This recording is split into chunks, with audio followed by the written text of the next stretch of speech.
Hi there, this is Steve Spurrier. You can join University of Florida Hall of Famer Shane Matthews and also the two-time SEC Player of the Year every weekday as he brings you all you need to know about the Florida Gators, including news, analysis, opinions, and some of the biggest names in sports.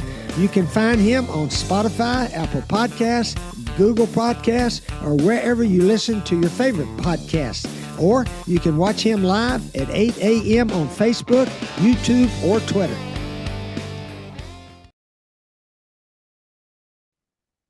Good morning. It's a live edition of PodUp with Matthews in the morning from the Crime Prevention Security System Studios, large enough to serve you, small enough to carry. It's Friday. We'll have JC. Then we'll have a little group of interviews we did with some folks at the Steve Spurrier Coaches Award. You'll definitely enjoy that for sure. Gator softball shuts out Long Beach State and Cal State Fullerton out in California. Gator baseball cranks up against the Hurricanes tonight. And then Gator basketball, men's basketball, goes to South Carolina tomorrow. Not much going on. We're going to go to the Titan and More Hotline, courtesy of Duffield Home Improvements. And we're joined by JC. Good morning, JC.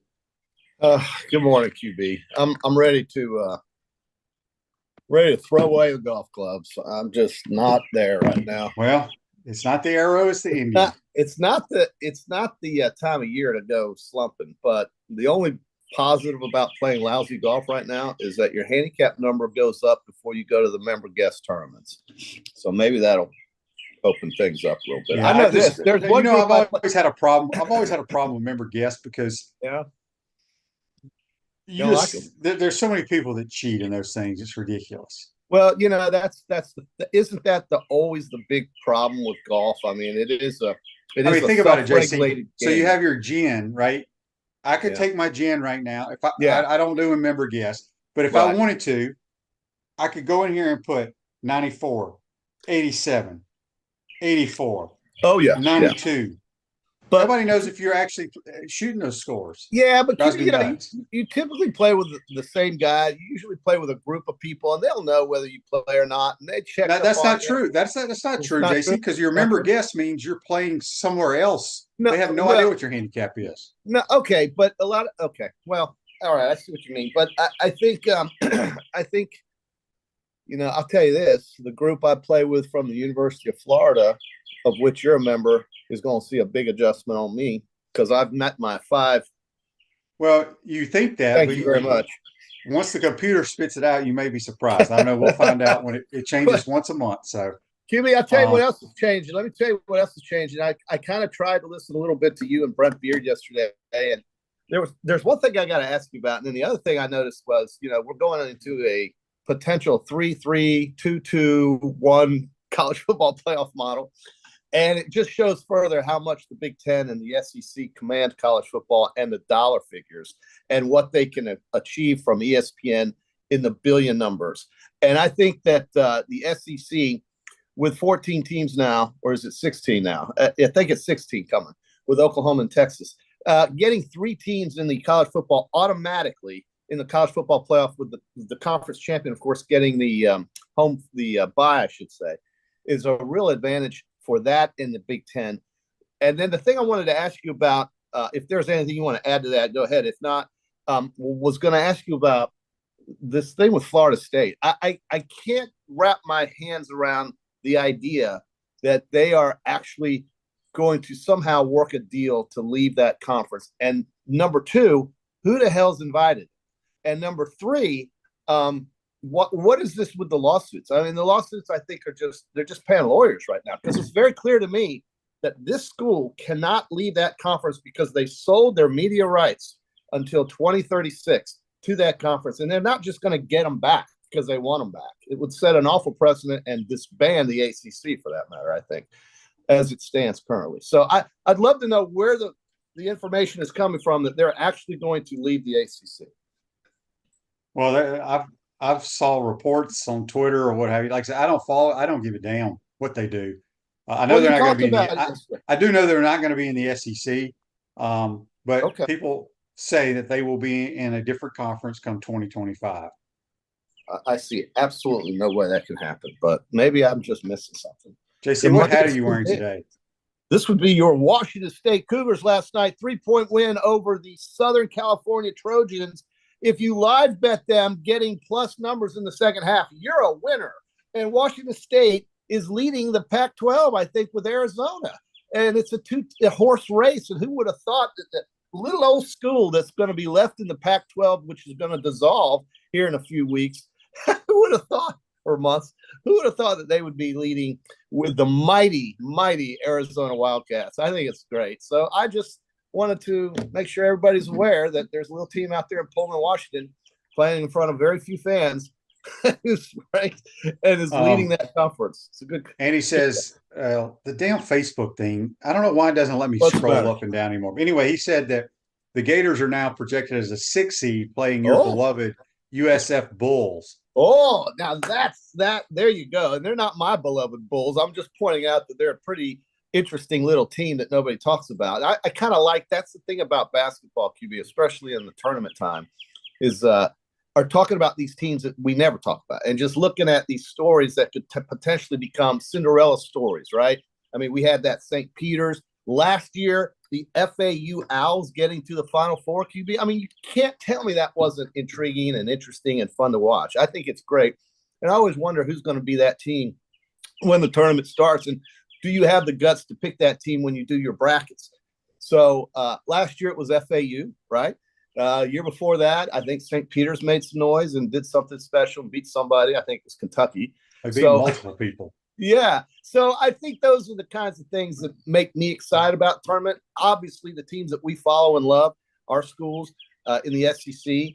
And I think with the way the Gators have really turned their corner here in the last 6 weeks and become a team that, in your mind, can go very far, and in many people's minds could get easily through to the Sweet 16, becomes a very interesting, local story that's given us something to follow, at least, because baseball's not really cranking up yet, or it is, but it's not, it just started basically. Greg's question on Facebook Live brought to you by Mellon Law. What can we expect from South Carolina basketball team Saturday? I haven't watched them play all year. A tough-ass game. A tough damn game. They're a very good basketball team. They're not an exciting team to watch. They kind of muddy it up and play good, hard defense. They're very physical. Yeah. Don't score great at times. They're Iowa State. They're the Southeastern Conference version of Iowa State. That's who they are. Yeah. If the Gators shoot the ball well, they'll win the game. Sure. It's going to be a great game. It's Saturday afternoon in Columbia. I think you'll have 16,000 fans in Columbia watching that game. It should be tremendous. Another game that night would be Tennessee and Alabama. Watch that one in Tuscaloosa. So those are the two big, I think, headline games in the Southeastern Conference tomorrow, early and late. And QB, I mean, 12 o'clock game, is that going to interfere with your golfing responsibilities? When? Tomorrow. Oh, absolutely it is. I'm not worried about it. Okay. Well, you're going to be there as well, okay? Yeah. You better figure your golf game out real quick tomorrow. Or you're going to lose a lot of balls. Radware is a family-owned business that prides itself in excellent customer service while providing quality and affordable promotional products and customized apparel. We have JC on the Titan MR hotline. We'll have a bunch of interviews that are very entertaining. Did you do a man on the street type of thing with a microphone and walk around the restaurant? No, I sat in the podcast room and they came to me. Well then, okay. Did you like the podcast room? Was it really cool or what? What was it like? It's like no different than where I'm sitting at my desk right here. I mean, was this studio? Yeah. You've never seen it? I have. I just never seen you in it. But I think you won't see me in it unless there's another event or something. Okay. Well, I'm looking forward to that. Hey, look at your guy Minwoo Lee. How do you play? Well, he's in second, tied for second. The Australian dude. They say he's got so much talent. It's crazy. JC, this kid, Minwoo Lee, from Australia, as you mentioned, I bet he does not weigh 140 pounds. Yeah, like Will. And this dude, he's 20. Well, they say he's 6 foot 165. Well, that's pretty skinny. Yeah. That's like you playing football. He flat out mashes it. Yeah, So yeah, it's amazing. damn, I didn't know he was in second. Good for Well, Matt Mandel. for some reason, it's QB. This is only after one round. My guy Cameron Young is right there with him at -6. These guys are playing really well down there on, I guess, TPC. The Bear Trap is what they call it. That's last 3 holes. I've also got Daniel Berger at 4 under. I really just love the golf this time of year with the Florida Swing and the Bay Hill Classic coming next week, or Bay Hill Invitational. Been there many times. And then, of course, we get into TPC in March now, which it's moved from May back to March, which I like. Hopefully the weather will stay good. So this is something else that we have to look forward to now. And March, to me, I think my two most favorite sports months, QB, is October and March, because in October, we all know what's going on. It really gets into the thick of the schedules. And in March, we have basketball. We have playoffs getting cranked up soon for the pros. And then we've got this golf that just blows through the state of Florida and gets ready to go to Augusta in early April. It's just fabulous. This is a great time for us now that football is really over. It's been over for a while. This other time of year is exciting for. So March and October are the 2 best months of mine. Yeah. Robert asked on YouTube, brought to you by Quality Plumbing. Is that the studio where Steve Russell does sports? And no, he does his at WRUF on campus. We were at Spurrier's Gridiron Grill. Well, good luck finding parking on campus for that. But at least at Spurrier's, you got parking in the back. Yeah. Yeah. JC, how many people? Go ahead. I'm sorry. People keep asking me. He asked again here about the top 3 quarterbacks: Caleb Williams, Drake May, Daniels. Yeah. I don't know what his question is because half of it is cut off. Maybe it says, do they have to go to the combine? They don't have to go. Usually they'll probably go to do interviews and to weigh, but they probably won't throw or do any of the nonsense that they have them do there, because none of that has anything to do with playing quarterback. Out of those 3 guys, who would you take, JC, if you had the first pick? I like Jaden Daniels based on the same things that you have said before, but I don't think he'll be the first pick, although he should. I think Chicago's going to trade Justin Fields and draft Caleb Williams. I think that's what's going to happen, but I really think that if it were me, and this is just an opinion, nothing more than that, it's Jaden Daniels, just because not only can he move, and of course Caleb Williams can move too, but man, his throwing is it sure showed me last year, because I wasn't a believer in him like you and many others were until he won the Heisman. And then when he won that, and the games he played against Florida, the game he played against Alabama until he got hurt, I think you have to say that was what won him in many ways won him that Heisman, and showed us that he could be a top pick. I don't know why he wouldn't be, but many people like Drake May, kind of an old-fashioned quarterback, drop back and sling it, right? But he can run, man. Yeah, he's got long legs. Absolutely, he can. This is a great draft. I don't know how you really go wrong with any of them.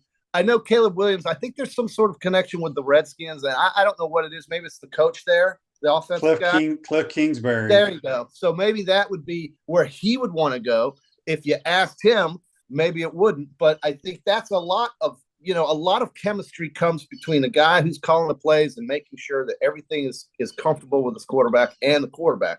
And I think we saw that in Houston last year. I think you're going to look at, speaking of Houston QB, Saquon Barkley is in the running to go there. I would look closely at that move. The running backs this time of year that are going to be free agents and signing with new teams is tremendous. When you look at Jacobs, Barkley, Henry, I'm probably forgetting a couple others, but that's going to be very intriguing along with the draft. I think the draft is going to be fantastic to watch. It's just going to be, and I think what Chicago does is going to be very, very exciting, because they need to do something, either get rid of them or get them some help. I don't know. Yeah, text on the Titan or text line from Tommy in Savannah. He says, "Good morning, guys. Have either of you ever been invited to play Augusta National?" I have not. JC, I'm sure you've been invited multiple times, haven't you? Multiple, and I don't know if I could have put it in my schedule when I was invited. I tried, but you were invited to play Augusta National, JC. No. Please tell the truth on this program. I was. No, I'm asking. You just said you were, but you couldn't fit it in your schedule. Just being a kid. I was just being flippant. No, I was not. But I have been there about 5 times. I've been on the grounds at least, I think 5 times. Oh, Scott, and more. Only once of those 5 times was the actual tournament going on. I went the year that Tiger outdueled Chris DeMarco on the last round. But most of the times I went, and most of the times I would recommend, if you get a chance to go, would be during the practice rounds. I think you'd get more out of that. Nowadays, though, they let so many people into the grounds, whereas before there weren't nearly as many people allowed in. Now it's almost like you could just walk on up and buy a ticket and go in, which, I mean, that's just the way it is now. But the practice rounds, I highly recommend the practice rounds. And the reason why is because of how much. Well, at the time it was less crowded. You could get closer to the players. You could see them better. They were a little bit looser doing things, and just look at the course. And it's just, we'll talk about this as we get closer to it next month. But it is a place, a bucket list place if you love golf and if you love pretty things, because that's what it might be the most beautiful place. Yeah, it's awesome. Ever. Also, right, TV doesn't do it justice either. You can see it on TV, but when you get out there and see it for your own eyes and the hills and everything, it's spectacular. It's just a great property. Daryl says, last night I couldn't find anything that interesting on TV, so I started watching spring training baseball. It reminds me of preseason NFL. Very boring. I hope the Gators baseball team goes down to the dump and takes at least 2 out of 3 from the Canes. I think Miami's struggling. I don't think they're very good this year from what I was told. I think the Gators might sweep them. I don't know the last time Miami was good. I honest to God, they haven't done things in years. I don't know. I mean, that's the name, right? They're the brand, but in South Florida anyway. But I mean, I don't think they're that good. No, maybe they are. Dan says his coworker's going to Augusta. Maybe she will bring him an egg salad sandwich. Also, get you a pimento cheese sandwich as well. $2. That's the great thing about that. You can go and get food and whatnot for hardly anything, and that is tremendous. I mean, you go to Bay Hill and you're spending an arm and a leg and your left shoe to get something to eat or drink on the grounds. So, Speaking of that, I saw on Twitter the other day people raising hell about the prices at the Gator baseball game at the concession stand, and we have a mutual friend that went to a baseball game the other night, and I don't know how or who drug him there because he's not a sports guy, but he said it cost him $18 for a beer. So that's what he took from the game. I don't even know who was playing, JC, but my God, I went to the concession stand and they bankrupted me at the concession stand. He told me that yesterday. I mean, think about $18 for a beer. That's ridiculous. They got you. It's like, have you ever bought anything at the airport and terminal? You can't go anywhere else. It's just that's what you pay for it because you can't go anywhere else. You're stuck in that damn place. At a baseball game, I guess you can go in and out. I don't know if you can go in and out or not. Go to the cooler outside, you miss the game. It's a lot, QB. Tell me this. Why do you think it costs so much at a baseball game? Why do you think it is that way? Well, they should jack up the prices. I firmly believe they need to do what majority of the SEC schools do. I think Arkansas does it. I know Florida. I mean, I know Ole Miss and Mississippi State let you bring your own cooler to the ballpark. In the outfield. Right. Why not let them do that? Yeah, I agree. Absolutely. Family fun. It's called family fun at an affordable price, right? Isn't that what this whole thing is about? Get a family 4-pack. Yeah, that including a Mountain Dew and some peanuts. So I mean, listen, I'm not going to criticize anything over there because to me, it's just I'm so damn glad they got Condron Ballpark Stadium, whatever it's called, and it's so much better than that dump they played in over there by the football stadium. And thank God they've got what they've got. That is the one thing I will say I have to hand it to Scott Strickland is that. And by the way, folks, with this Napier Strickland thing, I'm going to tell you this and just lock it away and believe it. So whether they go 3-12, 3-9 next year, or 9-3, he will not be fired after next season. I'm just telling you that. And Strickland will go before he does. That's the only thing I would say. JC, somebody on the Titan MR text line just text me pictures of the menu at Condron Ballpark. Nice. So, And what did you you can get a cheeseburger Uh-huh. and chicken tenders for $19.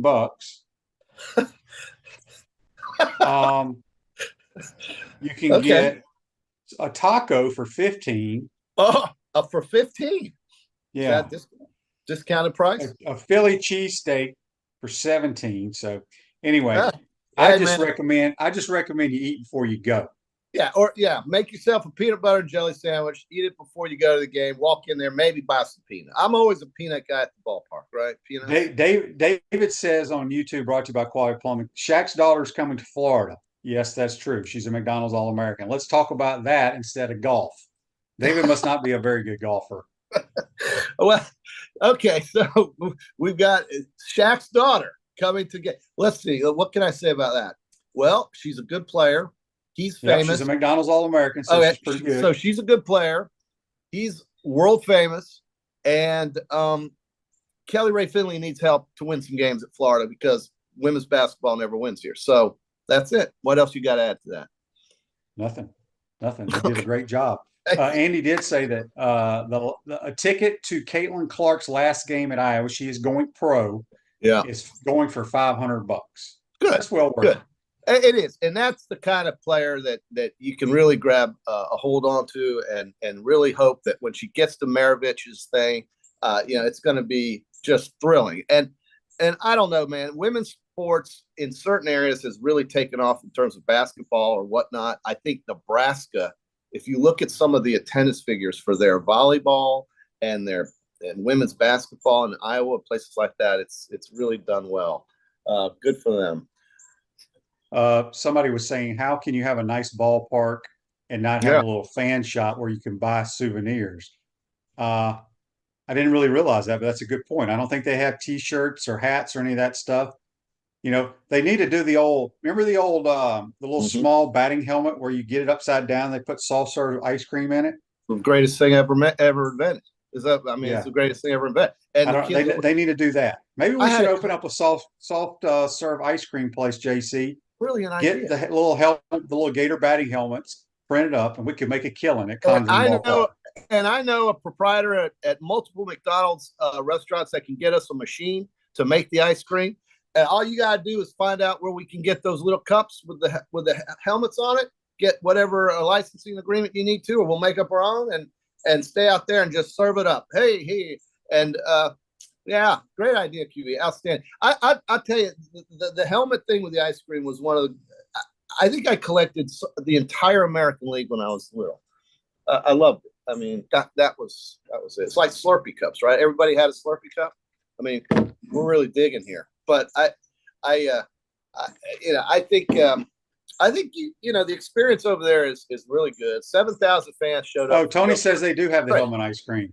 Oh, well, then how did you not know that, QB? I mean, dear God. I don't go get sued. I'm up in the press area with Cardozo. When I go to the game, I go sit in the booth with Cardozo and Steve Russell or whoever he's doing the show with. Because I can be right behind home plate. I don't have to talk to anybody. I can watch what I want to watch and I can leave. You don't want to go walking through the grandstand and no, kissing absolutely babies not. and shaking hands? Absolutely not. All right, JC, I'm going to let you answer this. Everything Gators with Ryan says on YouTube, brought to you by Quality Plumbing. Y'all got to have content. I would cut the show back in the off season. Ryan, you got 9 million things you can do in the morning, my man. And, it's up to you. But look, the content is what you make of it. And we're not playing football. Yeah, Ryan probably wants to talk about one of the Ryan probably wants us to talk about one of the 5,000 assistants that we have, or analysts that we've hired.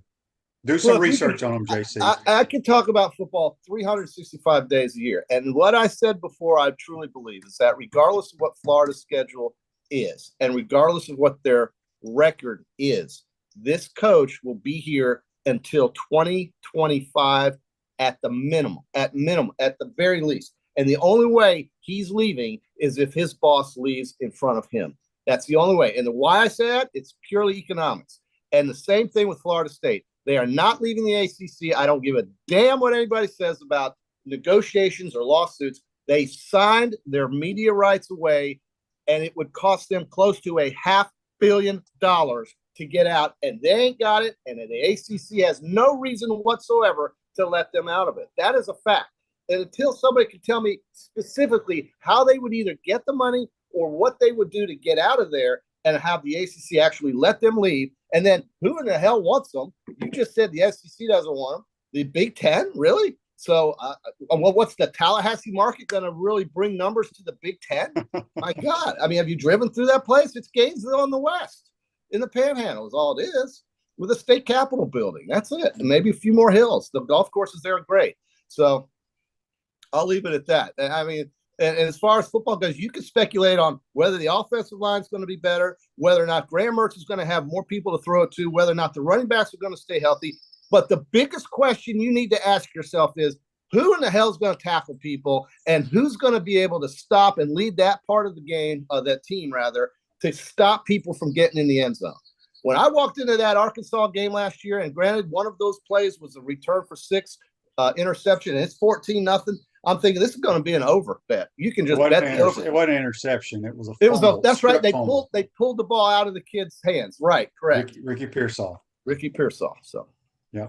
All right. This thing in sports brought to you by Campus USA Credit Union. Put some star power to work in your financial life with Campus USA Credit Union. 1969 New York Yankees legend, one of JC's heroes, Mickey Mantle, announced his retirement due to persistent knee injuries. Yeah. He finished the 18th season career with 536 home runs and batted .298 for his career. The greatest switch hitter of all time. He could hit it as far. He could hit it as far right. You think he was a better switch hitter than Barry Bonds? Barry Bonds? I don't think Barry Bonds switch hit. I thought Barry Bonds for a while switch hit. Did he not? No, he's a lefty. But I knew he's a lefty, but I thought he switched. Maybe not. Nobody could hit a baseball further than Mickey Mantle. I have him confused. From both sides of the plate. From both sides of the plate, QB. Nobody hit the ball further than Mickey Mantle. And if he had just taken care of himself a little better, he probably would have lasted longer. But he was a little bit before my time. He's my father's hero. My hero was number 15, Thurman Munson. And he was the catcher and the captain of the Yankees in the 70s when the George Steinbrenner, Billy Martin, Reggie Jackson, Thurman Munson, the Bronx Zoo, as they called it. And baseball was absolutely great back then. Nowadays, I couldn't tell you a whole lot about it. That's really great. But I do like the Texas Rangers winning the World Series last year. It was kind of cool. But, yeah, Thurman Munson was my hero. Do you have a hero, QB? Was somebody play for the Braves or somebody you like? I was a Braves guy. I don't know if I love Dale Murphy. Dale Murphy, yeah, okay, yeah, great. I played shortstop, so I like. Was it Jerry Royster? Jerry Royster, yeah, Jerry Royster. So since playing shortstop, my guy was Ozzie Smith growing up. Okay, for the Cardinals, played at Busch Stadium on the turf. Because a lot of people, when you grow up in Mississippi, the Braves and the Cardinals is pretty much everybody's teams. The Braves, because believe it or not, those were the two closest teams. Yeah, no, I do believe that. I absolutely believe that. And when I grew up in Florida, we had one professional sports franchise. This is why I like the Yankees, the Rams, the Celtics, and the Bruins. And by the way, the Celtics are winning it this year. But the Celtics, Bruins, Rams, and the Yankees. The Yankees was for my dad. I don't know why I started liking the Rams, but the Dolphins were the only team in the entire state, QB. Think about that. Now we have 2 Major League Pro franchises. We have 3 NFL teams, and we have 2 hockey teams, NHL teams, and an NBA team. That's great. That's called demographics. Yeah. Total demographics. Bill said here that Chipper Jones was the best switch hitter. He didn't hit it like Mickey. Nobody hit what Mickey have, something like 500. I mean, Chipper Jones is a Hall of Famer, but he did not hit the ball like Mickey now. I'm sorry, I don't. All right, JC. Well, we're gonna all right. We're gonna take a break, and we're gonna get to some interviews. You folks are gonna like. You're gonna like these interviews. I promise you. They're gonna be very entertaining. JC. Yeah. Go to Dick's and buy some extra balls. Is all I can say. Oh boy. That's JC. Join us on the Safety More Hotline. Have a great weekend, folks. We will see you here on Monday. Hopefully, the Gators go to Columbia, South Carolina, and get a big, big win. Have a great day. We want to take this moment to thank our sponsors who keep the show going and pay the bills. Our premium sponsors are Crime Prevention Security Systems, large enough to serve you, small enough to care. Titan MRI, Gainesville's only locally owned and operated MRI facility. Meldon Law, the only official injury and accident law attorneys of the Florida Gators. Peachland Dental, Gator Nation's first choice for dentistry in Port Charlotte. QC Kinetics, live pain-free with QC Kinetics. Campus USA, put some star power to work in your financial life with Campus USA Credit Union. Dave & Buster's, eat, drink, play, watch. Duffield Home Improvements for your window, siding, and roofing needs. Radware, your local provider of promotional products, uniforms, and apparel. Our gridiron sponsors are Auto ER, UF Bookstores, Silverback Concrete, Ruse Ogre State Farm Insurance, Radware, F45, Quality Plumbing. Our touchdown sponsors are Adams Ribs, Gator Dominoes, Celebrate Primary Care, Gator Bait Media, Okido America, Style Cuts, Ironwood Golf Course, Big Mills Cheesesteak, McDonald's of Gainesville, 84 Lumber, Dowling Signs, Baker's Sporting Goods, Silver Q Billiards and Sports Bar. If you're interested in promoting your business on the show, call Freddie at 352-284-3733. If you like what we're doing here, make sure to follow us and support the businesses that support us. Hi there, this is Coach Steve Spurrier, and I want to let you know that by popular demand, Spurrier's Gridiron Grill's delicious brunch is now served in a premium buffet. You have spoken, we have listened, and we're now serving Gainesville's only elevated buffet, complete with an omelet station, ginger sage chicken sausage, shredded short rib, and of course our chicken and waffles. Plus, you can enjoy bottomless mimosas and Bloody Marys. So join us every Saturday and Sunday from 11 to 3 for the best brunch in town. We're here with the head ball coach, Coach Steve Spurrier, here, an award being that's named after him. It's hard to say, Coach. The first year. Say that award? Can you do it? The Steve Spurrier First Year Coach of the Year Award. It's the Coach First Year to School Award. In other words, you're only eligible if you're in your first year. Mm-hmm. So we've had some pretty good winners. We had Josh Heupel and Shane Beamer. Yep. And then last year, Sonny Dykes from TCU was here. And this year, Jamie Chadwell took liberty to a 13-1 record. Hugh Freeze, who got the big job at Auburn, had gone 8-5 the last 2 years. So he exceeded greatly what Hugh was doing there. But anyway, he's the winner of that. Yeah, Coach, I wanted to ask you about college football nowadays. You know, with the NIL, it's a mess. You know, it was hard enough to recruit kids to come to campus, but now coaches have to continually keep recruiting these kids that are on their roster to keep them in school. Do you think that's one of the reasons why I think it was like 28 or 29 college coaches moved to the NFL this year? Well, it's certainly not what it used to be, and it's not a fun thing to do. And we need to have some kind of rules. I think they're proposing, whoever they are, the NCAA or whoever, that Power 5 schools have a budget. All right, here's how much money you can give your players. And if you want to give all of it to the quarterback and none to the offensive and defensive linemen, you're going to have a lot of friction on the team, so you better spread it out. So hopefully that's what I was trying to do way back in 2013 and 14. Gosh, that's only 10 years ago. Let the players make $10,000, $20,000, because we could have done that, but they said, no, that'll never happen. And now we've got just a real mess. But still, those schools that have been giving out the big money, Miami, Texas A&M, they've not won big. Right. Same teams are winning, Yep. seems like. I wanted to talk to you, the schedule, Florida's football schedule this year. Some people say it's the hardest in the history of college football.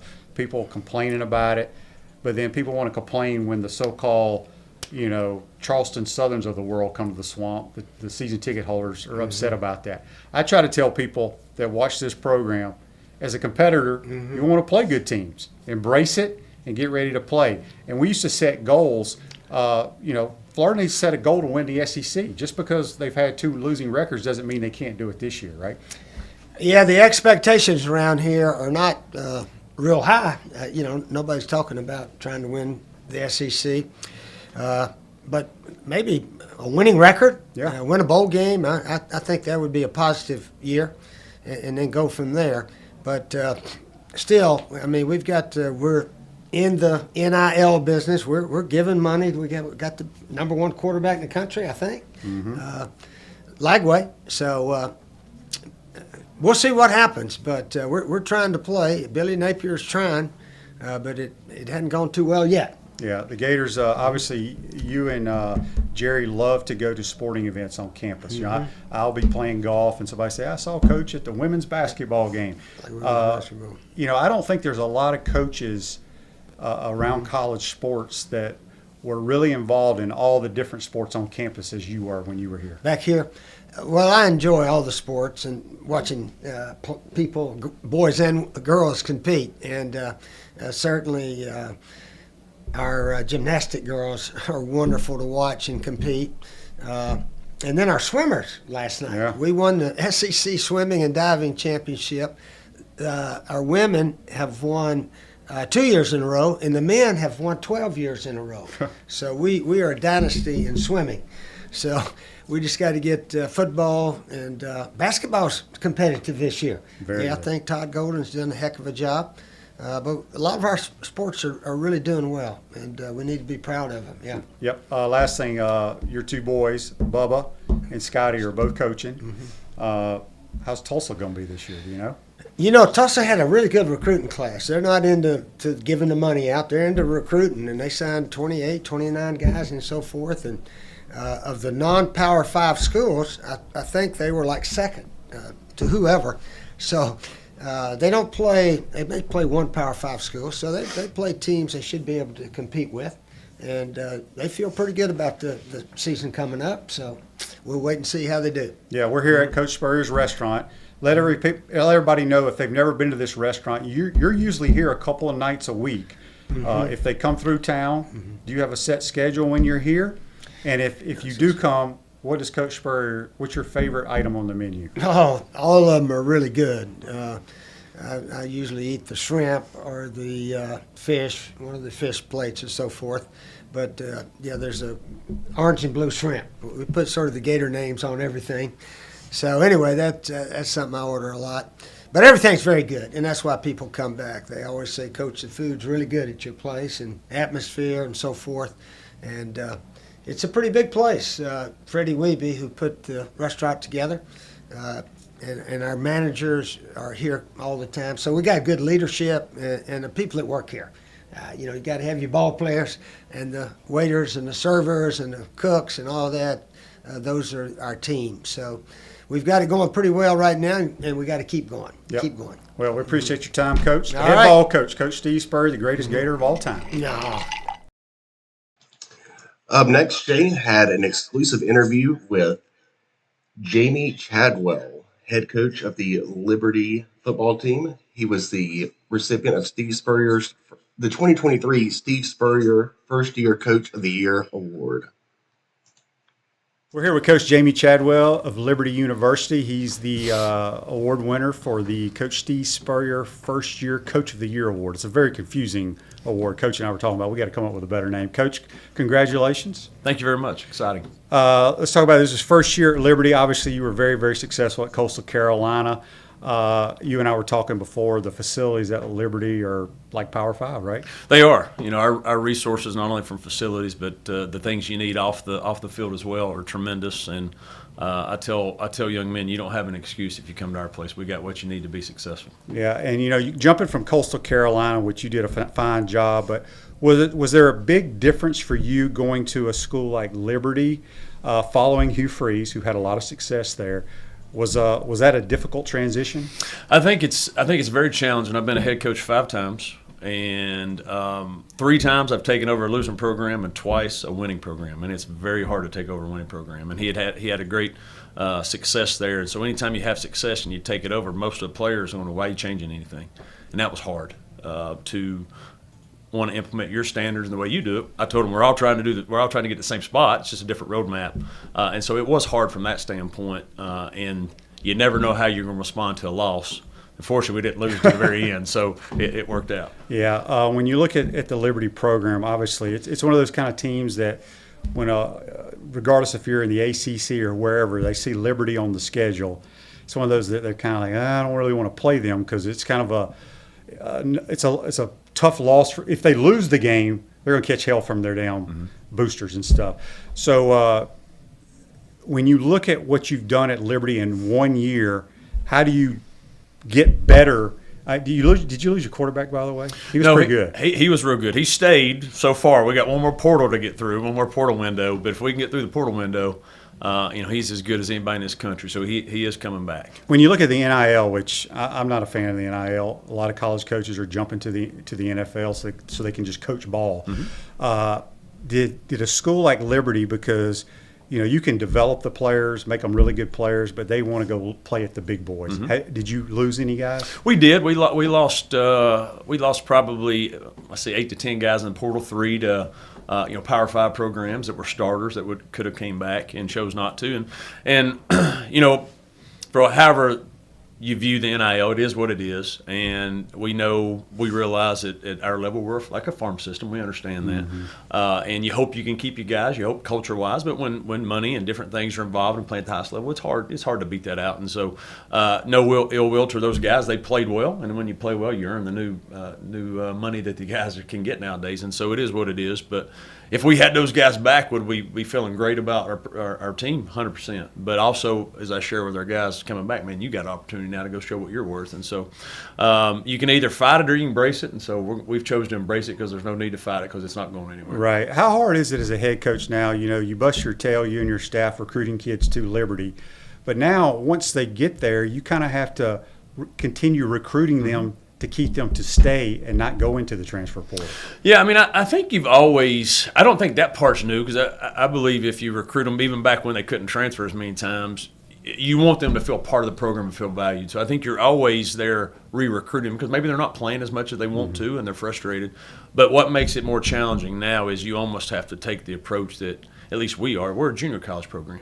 And so we've got them for maybe 2 years. And if they're a transfer, we might only have them for 1, and depending on how they play. So we're building a program for the long term, but also we have to take a short term thought process on certain things and the way we view the players and how long we're going to have them. And you hope they have a great experience. They want to stay longer than that. But if we get them for 2 or 2 plus, I think it's a win. Let's talk about this award that you're going to win. Steve Spurrier, I was his first quarterback here, and he changed my life. Just to be able to win an award, I don't know how much you know about Coach Spurrier. He's a different dude now. He's very unique. But how important is it for you to win this award? Well, growing up in East Tennessee, I was supposed to hate him, because I grew up around Knoxville, and you didn't like Coach Spurrier. But we loved him in our household, and to this day, I wear a visor because of Coach Spurrier. I was fortunate enough to coach on his field in Johnson City, Steve Spurrier Field, play some spring games, and so I know a lot about him because I admired him from afar. I wasn't allowed to say it publicly. If we had social media back then, we'd probably been in trouble, right? But this is a great honor for me. We've had a lot of fortunate success this year and other times, and been able to earn some other awards. But this one might mean more than any of them, just because of the what he doesn't know that, but what he means to me, and as a young guy, knowing I had no chance of going to the NFL, I couldn't even get off to play college hardly. But I want to idolize and want to say, hey, what type of coaching career can I have? He was somebody I always looked towards, like, man, I love how he does things. Yeah, he's a unique guy and a tremendous coach. Coach, you don't know this, but you and I had a lot in common. When I played ball here, I had a mullet. You had a mullet coaching at Coastal Carolina. Yeah. You'd have fit right in. Are you allowed to have a mullet at Liberty? You know what? I think we're allowed to, but it's got to have that you got to have the right people that want to have those mullets. And when we were at the time at Coastal, we had some guys that loved it, and they just fit that mentality. And I wanted to be part of that, and who knows, it might come back one day. I'm actually more recognized with a mullet than I'm not. And so my son wants me to bring it back. Maybe I will. Very cool. Well, Coach, we appreciate your time. Congratulations again, and good luck at Liberty this year. Thank you very much. Shane was also joined by Mike Griffith from the Atlantic Journal-Constitution. And here is their exclusive interview. Welcome back. We're here with Mike Griffith, one of the most hated guys in Gainesville. Just kidding. He writes for the Georgia Bulldogs, for the Atlanta Journal-Constitution, GoDogs.com, I guess. Is that what it's called? DogNation.com. Dog Nation, same thing. Whatever. But anyway, you kind of started this award on behalf of Coach Spurrier. Just tell everybody how that started. Yeah, so I started the freshman All-American team in 01, And then I thought, I really need a Coach of the Year award to go with this. So I started the first year Coach of the Year award in 2002. I didn't have a name on it. Every year we would honor the coach that did the best job in their first year at school. Coach Spurrier actually won this award when he was in South Carolina. But a few years ago, I was kind of looking at one of those look around the room moments, and Coach Spurrier had been retired, and I remembered seeing him at the SEC Media Days and just, how celebrated of a coach he is, and fans still flock to him. I mean, he's still one of the great opinion guys in the country. And you look at what he accomplished, and you say, gosh, how does this guy not have an award named after him? And it just fits so well. I thought back, he did a great job at Duke in his first year. Yeah. He did a fantastic job at Florida, obviously. And so I gave him a call, and I said, hey, man, I've been thinking. I wondered, what would you think if we named this award after you? Would you be interested in that? And he wanted to know, well, what's the gist of it? And when he found out it was a first-year Coach of the Year award, he liked it. Oh, yeah. He said that's a different kind of coach in that first year, because he's done it a few times. And he said he'd be honored to do it. And so I called Chris Doring at the time, who I knew from doing some SEC Network stuff, and I had no business. I had no idea about Chris's business or anything like that. I just said, hey, are there anybody local that may want to sponsor this, or like an Outback Steakhouse or something? Through that, he's like, oh no, we got something even better than that. And of course, you look at Spurrier's Gridiron Grill here, and it's like one of a kind. There's nothing like this in the country. It was a match made in heaven, and Gainesville's embraced it, and it's our fastest growing award in the Football Writers Association of America, and I've been very proud to be associated with Coach Spurrier. I knew him a little bit before from covering all those other teams, whether it was covered Alabama and Auburn in the 90s, then I covered Tennessee, now Georgia, and I'd kind of seen Florida from outside in. But honestly, it wasn't until I came down here and attended this function that I really understood why the Gators dominated the 90s. I said, okay, it wasn't just X's and O's. It wasn't just great quarterbacks. It wasn't just great plays. There's a lot more to it, and you see that every year at this event. Yeah, it's a great event, no question about it. Y'all added last year a Coach's Legend Award. Yeah. Bobby Stoops won it this year. It's pretty cool. Mark Richt winning it, Georgia coach. Yeah, so the story behind that is I actually started that and went to Coach Spurrier with it, and I said, I started this award in 2002.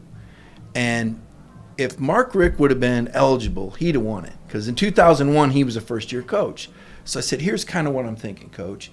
And Coach Spurrier said, well, we'll honor Mark Richt. That's a good idea. But Coach Richt, as it turned out, he had some plans that week. He's like, the wife, man, if you would have asked me 3 weeks, I said, well, Coach, and of course, Coach Spurrier pivoted. Well, Bobby Stoops going to get it. He knew that. Like, he's going to call Coach Stoops down here. That was a no-brainer. That was going to be his guy right out of the gate. So it's like, and it worked out fantastic. And, there was so much respect. I talked with Coach Richt a lot about Coach Spurrier over the years and vice versa. And this, some of these coaches, make good for the camera, and some of them genuinely respect each other. Mm-hmm. And Spurrier and Richt are both incredible competitors. Yeah. They loved competing with each other, and they really like and respect one another. And it's been a really neat deal to see Coach Richt here with Coach Spurrier this year. And you also added both an offense and defensive Freshman of the Year. How difficult was that to decide on who wins the award? Well, that's a lot of players. Well, I took a page out of Coach Spurrier's book on that one. I gotta tell you. You remember the first year we did the first-year Coach of the Year, and we were trying to decide between Shane Beamer and Josh Heupel. Oh, yeah. Not that Tennessee and South Carolina fans need any more reason to hate each other, but there's a lot of animosity that those coaches split that award that year. But I remember telling Coach Spurrier, I said, well, Coach, I don't think we can do that. I think we got to have one. He said, Mike, we can do it, and they're going to like it. And it's going to, well, it's like, Coach Spurrier gets an idea. It was going to happen. And I'll tell you, it reminded me, and the greatest advice I got in my career, and you may have heard me say this before here, but was from Coach Spurrier and I asked him what made him so successful as a coach. And he told me that he learned a long time ago, from his dad, there's two ways to go about things. He said, you can work longer, harder at it, or you can do things different. I choose to do things different. And so that was kind of an epiphany moment for me as a young reporter to, that encouragement to think outside the box and the greatness and how that helped Coach Spurrier become what. So anyway, he went outside the box with that. So this last year, to your point, we're trying to decide between these two guys for Player of the Year. I said, well, shoot, I'm just going to take a page out of Coach Spurrier's book. We're just going to have two of them. And we're going to do an offensive and a defensive, and this is what we're going to do moving forward. And why not? And both of those young men are here, as well as their head coaches. Yeah, that's very cool. No question about it. All right, let's move forward to this football season coming up. Yeah. Gators have probably the toughest schedule in the history of college football. People are complaining about it. I say embrace it. Because people always complain. I'm sure the Georgia fans when Charleston Southern rolls into Sanford Stadium, they don't want to go to that game. Right. Well, now Florida has nothing but tough opponents week in and week out. It's going to be difficult. We know it's year 3 for Billy Napier. Your thoughts on what do you think is going to happen with the Florida Gators? Well, I mean, one, I think we got to be a little careful about getting too far ahead of ourselves because everybody talked about how easy Georgia's schedule was last year. And then Missouri turned out to be a top 10 team. And then they rolled into an Ole Miss team that was pretty good. And then they had to play on the road against the top 25 Tennessee. And then Georgia Tech was the last game of the season. They were no pushover, and Georgia limped into the SEC title game, got beat with a schedule that everybody said before the season was easy. Didn't turn out to be easy. So I look at the Gators schedule a little different. I think early season they can have success. Right. I think if they can get some momentum and get some confidence. Because, look, Billy Napier is you look at his resume. And it's not like you just pulled some guy out of the hat that only coached in Power 5 League 3 years and only had one quarterback like Alabama did. Right. I mean, in many ways, if you look at Napier's resume and where he's coached and what he's done and what he's been exposed to, he's a better fit for the SEC than Kalen DeBoer. Kalen DeBoer, now listen, he did a great job last year. I don't know what he does without Michael Penix. Yeah. That's the only quarterback he's had as a Power 5 coach. That's a good point. And he's only got 2 of his assistants left from Washington. So, I guess my point is, if you've got some continuity going here, which I think you do, you've got great stability in your athletic department with Scott Strickland, and I think that's what a lot of Florida people are hanging their hat on because people really have a lot of respect for Scott, as they should. I think if Florida gets some momentum, I don't discount anything happening the second half of the season. And realistically, are they a playoff team with their roster? Probably not. So I don't think it would be fair to say, well, if he doesn't make the playoff. I think you want to see progress. I think you want to see recruiting. And I think you want to see a degree of stability. Does your quarterback do as well? Does he stay around another year? That gives you some hope and some promise to build on for the future. So I'm not as quick to write Florida off for next season as maybe some are because I look at the first half of the schedule and say, you know what? If they win 4 out of their first 5 or 5 out of their first 6, who knows what happens? Last thing, talk Georgia real quick. I think Kirby could surpass what Nick Saban did. I mean, he's still a young football coach, and he's had a lot of success in a short period of time. He lost a lot of assistants this year. Sure. How do you see Georgia bouncing back from not making the playoffs, which I thought they should have? I think they were, in my opinion, the best team in America, but they got upset and got left out. Yeah. How do you see the season going for the Dogs? Well, there's not much margin for error at the top. You know that. You've been there. I mean, gosh, Florida lose a game or two, and everybody back in the Spurrier days, you lose one game the season. It's like that at Georgia now. And I think Carson Beck's got a lot of pressure on him. I felt like he got outplayed in the SEC title game by Jalen Milroe. He made a couple mistakes. That's tough. I mean, the guy played a 14-game season, went 13-1, and I'm going to zero in on one game when he was just a little off and the other guy was a little on. But when you're at the top, and again, you know this, you've been there, the margin for error is so small. As for Kirby, I don't know that he's going to have the tenure that Nick does, and not because he couldn't. He could, but more and more we're seeing coaches, get to it. Bob Stoops is a great example. Could Bob Stoops still be coaching? Absolutely. Could he still be winning? For sure. Will Kirby be one of these guys coaching when he's 70? Absolutely not. 60? I don't know, 50-50.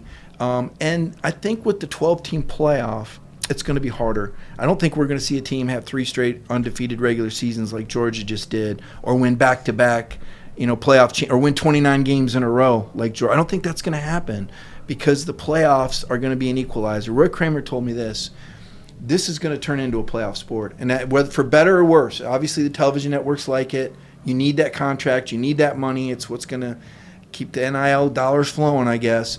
But it's not going to be what it was. Now, you can say that's good or bad. I think if there was a 14 playoff, I think Steve Spurrier probably would have won 4 or 5 national titles if there was a 14 playoff in his era. As it was, there was a 2-team. Now we're talking about going from 4 to 12. And I'm not sure if maybe we pushed it a little too far. I guess I'm going to wait and see. I hope the regular season still matters. I know getting a bye is a great incentive to win your league, but I wonder if this turns into a war of attrition now with so many of these kids. Georgia, great example last year. Brock Bowers, not 100%. They're a different team with that guy healthy. You could have said that about Alabama a couple years before when they lost to Georgia.